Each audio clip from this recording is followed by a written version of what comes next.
Balik na lang dito tayo ngayon mga nakaupo. Nandun sana tayo sa labas, nangangalap ng armas. Humuhukay ng trintsera. Tinuturuan ng ating mga kababayan para lumaban. Huwag kayong maniwala sa matatamis na salita ng mga Amerikano! Walang puwang ang bulag sa gabinete na ito! Negosyo o kalayaan, bayan o sarili, pumili ka!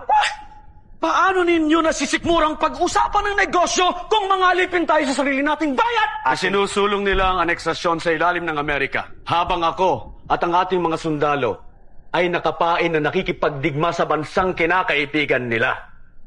Hindi ko matatanggap ang kataksilan na yan hanggat buhay ako. Kung pagpapalaya sa mga traidorang pakikipolitika, ayaw ko maging bahagi niyan.